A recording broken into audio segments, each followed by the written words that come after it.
Thank you, man, for having me. And I'm so happy to speak with you directly because I discovered you not too long ago, a few weeks ago.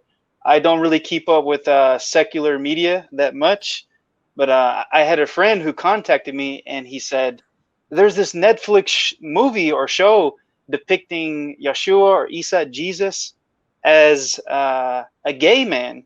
I said, what? I can't believe this. So I started researching and I was very angry, you know. And I discovered your video speaking about this, and you gave such a great defense to Yeshua, Isa, Jesus, saying that this was so horrible. But then you also criticized modern Christianity, progressive Christianity, which just makes a joke out of everything. And I saw a comment that said, you know, it's really sad that that a Muslim is going through such great lengths to defend uh, the Christian Messiah Jesus more than the Christians themselves. And Mm, I really salute you. You really do a wonderful job. And me myself, I am a Christian, but I follow the Messianic route. You know, so we follow the Jewish law, but we believe right. in the Messiah. But I look at my brothers in Islam as our cousins or brothers because they come from the same family as Abraham. You Right. know, so for me, my mission or my battle is more so against the progressive movement that Sure. is so strong in the West right now. You know, they pretty much do whatever they want. They eat pork, they get married 5 or 6 times. They they criticize Muslims. They Yeah. criticize Muslims for their women wearing the hijab. But if you look at a Christian nun, they do the same thing, but we say, "Oh, look how holy they are! Look how wonderful they are!" So I don't understand why Christians have so much disrespect for Islam when they have more in common with us than the Jews. You know, So it's, that's my rant. That's my yeah. rant. I mean, firstly, thank you so much, Randall, for your feedback on that video. When I released that video, I was in Pakistan at the time, and I was surprised at how far it went in the Christian community. I had some, some really surprising comments from conservative Christians who agreed with me that liberal Christianity is cringeworthy. Liberal Christianity is um, uh, simply pandering to the left, and it ends up just losing all of its morals and values and ethics, and anything that basically resembles the Christian civility, if you like. And what's interesting about that video is that it highlights again what happens when a religion panders to a populist ideology like liberalism, right? And it will not actually benefit the religion itself, even pragmatically. Like, I'm not a Christian, but even I can see as a non-Christian that the same mistake that some Muslims are making, the liberal Muslims are making, and the liberal Christians have had more interaction with liberalism, so they've done this for a very, very long time.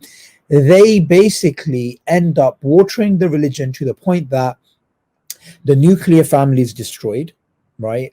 You start having disrespect towards elderly people, all these types of things. And something which I've spoken about before, which I'm very passionate about, Randall, is that I grew up in this country when it was still more Christian than it is now. I even remember a time in which there was something about the lottery or gambling, and it was seen as bad on TV, and it was mentioned like a sin.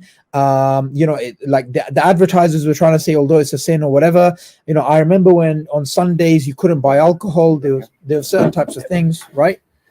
So I even remember in school that, because I went to a Church of England school, right? And in the UK, we have the Church of England, as opposed to, like in America, you have like the different denominations and stuff. So this Church of England school, I remember the Christian teachers had very strong ethics. They had very, strong views on, the way genders, so the way, for example, women would dress, things about abortion.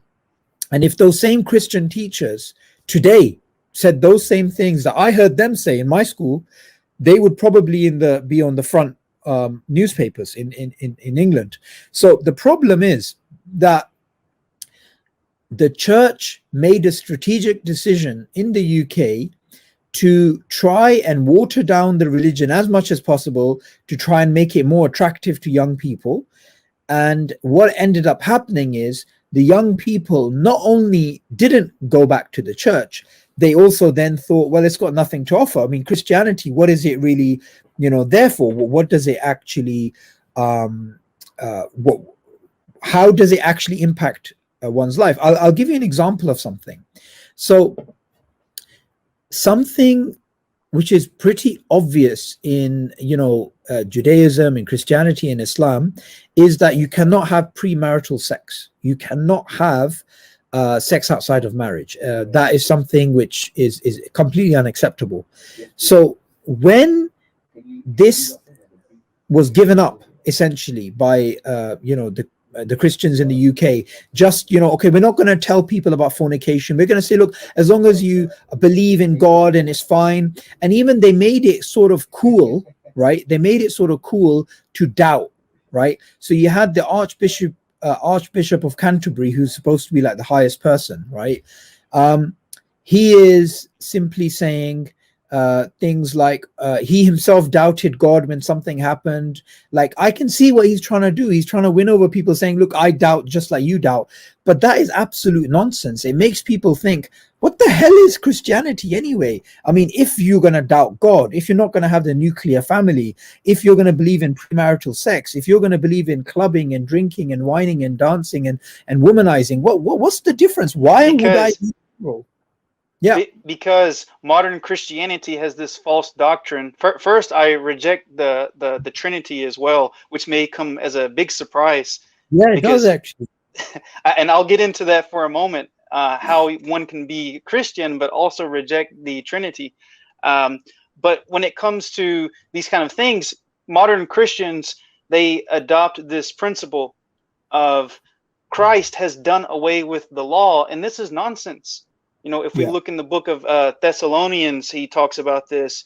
But also, what did our prophet say? Isa, Yeshua, Jesus. He said, I have come to fulfill the law, not to do away with it. But Christians, they have this doctrine of, I can do whatever I want so long as I say, oh, I'm sorry. But try that in a court of law. If you rob a bank and you go before a judge and you say, hey, I know that I killed this person, but I feel really bad about it. The judge will say, you should feel bad about it. But Christians take this idea of unlimited forgiveness with no consequence. And when it comes to something like premarital sex, I have a lot of younger people come to me. I'm pushing 40 years old now, and they say, man, you look good for your age.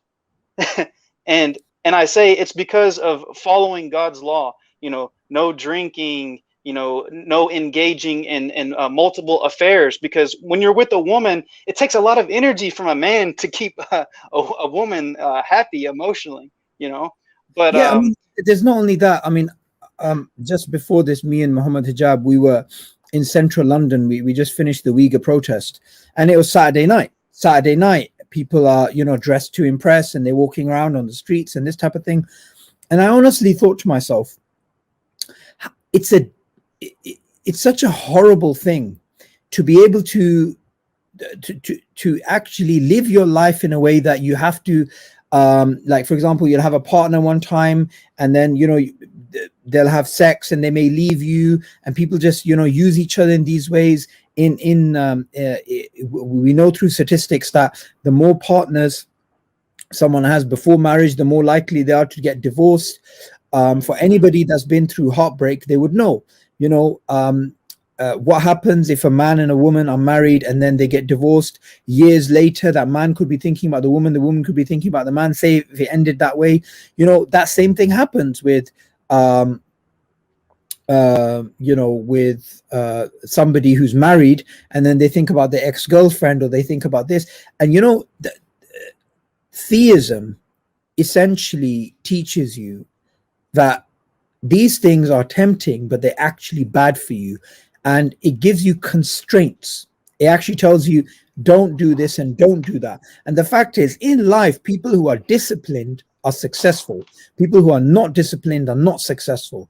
So, it is such a beautiful thing when, as a Muslim or as a Christian or as a Jewish person or someone else of another religion, it gives you those strong morals, right?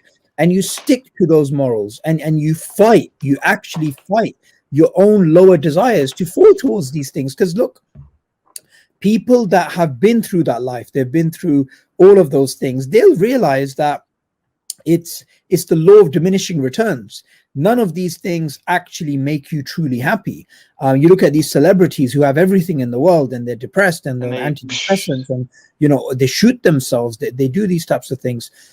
So the true life, the true happy life, is the life with God. So Randall, I really want your email. I want to continue the conversation with you. I'm very interested in your perspective as well, and we can exchange some stuff. But we're going to need to end the live stream soon, because it's been okay. I want to say one more thing. I want to say one more thing. God is so beautiful, and there is only one God, not three gods. If we look at what Yeshua Christ said, he said, none are good but God. Father, why have you forsaken me? A God would not say this to himself. And one more quick thing. 1 year ago today, I was spared by God. My life was transformed because I was beginning to slip in my faith, not following all of the commandments. And I got into some argument with these religious extremists on the street who were preaching this false doctrine. And a man from the crowd pulled out a gun and began shooting. And alhamdulillah, this bullet scraped the back of my head, and I was spared. And 7 other people were hit, and they had to go to the hospital. And the man who shot me, I forgave him, and now he is turning back to God. And all of the people survive with no permanent injuries. It's an absolute miracle. So anyone who's doubting God and they say that there's no signs or existence of a God, you just have to pay attention. There's no such thing as coincidences. Coincidences are hints from God that he is there and he's watching and he wants you to succeed. That's amazing. That's amazing. Thank you so much, Randall, for sharing that. I mean, it is literally a life-changing experience. I mean, even you're describing it, how your body would react to having a live gun fired at you. It's not the sort of, it reminds me of that famous Russian writer. Maybe you can remind me of, what his name is. And, he was a rebel at the time of the Tsar, and he was caught. And once he was caught, he went through this mock execution. And at the last minute, before he was supposed to be executed, he was pardoned. And this was just a psychologically traumatic thing that the Tsar was doing to try and control political opponents. But his entire life changed because he realized, hang on a minute, I could have died at that moment. And that was really real for him. So he ended up becoming an amazing writer who was not even wasting a moment of his life. Sun Tzu refers to this as the death ground strategy. When you know that your life's coming to an end, or the rivers behind you and the enemies in front of you, every iota of energy and breath that you have and passion you use towards what is the most important thing. So thank you for sharing that experience. I mean, I'd like to continue this conversation with you, because I think if you go into the private chat, you can actually put down your email address, right? My email, darwiniandelusions@gmail.com, you'll find in each one of my videos as well. But I'd love to speak to you again and get your WhatsApp number, and we can continue this conversation. Sure, absolutely. Thank you so much, man. Bless you. Bless you. Thank you so much, Randall.